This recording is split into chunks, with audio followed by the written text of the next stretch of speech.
Okay, I have my cousin Devin, my boyfriend Lane, and my friends Marquaven and Tyler, and my dad and my mom is camera lady. Okay, if you could go anywhere on vacation, where would it be? At no cost to you. Hawaii is perhaps the most popular answer to this question. Go along with the heavenly geography of Hawaii, they have a native Hawaiian culture that adds to the tourism. According to Hawaiian Tourism Authority, in 2013, tourism was responsible for 168,000 jobs that were available to Hawaiian residents that year. I have always been fascinated with Hawaii, and that has led me to conduct more research about it. Through the research, I have found that there's so much more to Hawaii besides the beaches and the sunsets, but they have a very unique native Hawaiian culture that stands out. Specifically, their geographic cultural characteristics set Hawaii apart from any other tourist destination. According to the Kauri Travel Guide, which explains, though while tourists get a glimpse of the Hawaiian culture when they go visit Hawaii, no one truly knows how in depth it can go and what it really means unless you research it yourself or read up on it and know more about it. There are so many things that stand out as a tourist spot and just a state in itself. Hawaii stands out from any other destination that you could choose to go to.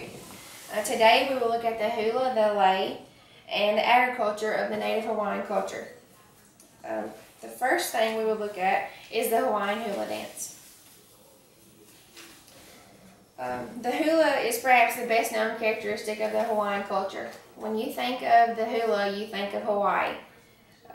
The Webster Dictionary defines the hula as a Polynesian dance with a rhythmic hip movements and gestures to do with the hands, and it is usually accompanied by some type of chant or a drum beat.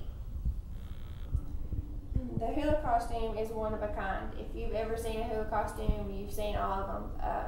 They signify the Hawaiian culture, and you can always, if you're going to go to Hawaii, you're going to see a hula dancer. During imperialism, the hula was discouraged by Christians. They did not support any type of hula. Then also the natives began to discourage the hula because it had got so far from what it originally was that they didn't want it to be shown. If it wasn't going to be how they knew and how it was correct in their history, then they didn't want it to be done. But a short time after this, everything got back to normal. The hula went back to normal, and everyone enjoyed it, and that's what we know today as the hula. Now there are even the hula is everywhere. When you think of the hula, you think of Hawaii, and the hula's all over Hawaii.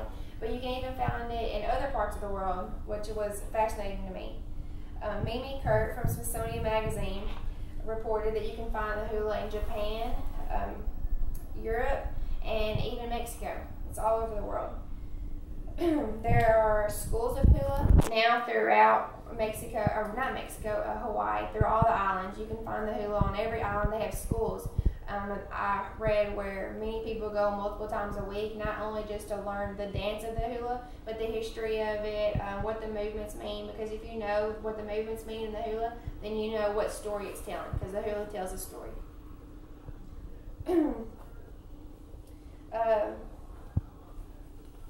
Next, we'll talk about the lei. The lei is made up of flowers. It is worn around the neck. You string the flowers onto one or multiple strands and put it around the neck and tie it, and it is used as a necklace. There's many different, you can make a lei however you want it to be. It could be multiple colors, it could be one color, and it could be big or small, whatever you want it to be. You can make your lei however you want it to be. For the lei is normally for females, but the male usually wears a mele, and it's like a lei, but it is worn, it's typically only green shiny leaves. Sometimes they throw in some white leaves. I've got a picture.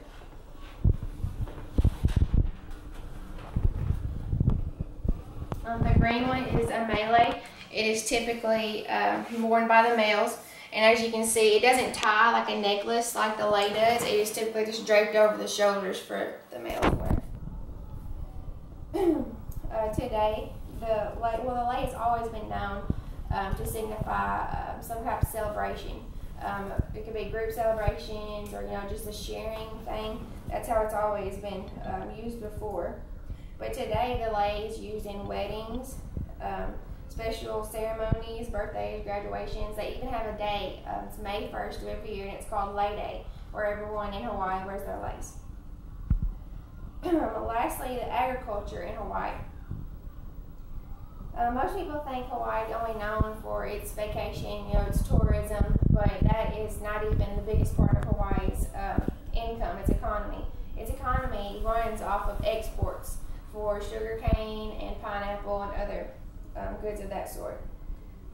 Sugarcane and pineapple exports dominate their economy.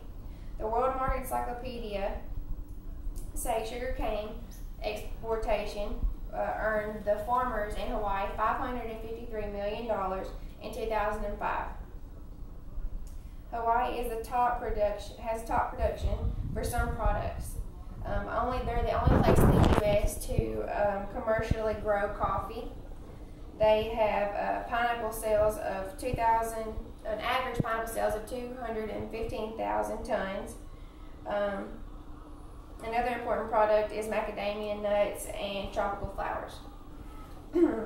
Not only is Hawaii beautiful with unique culture, it is also a key agriculture producer throughout the world.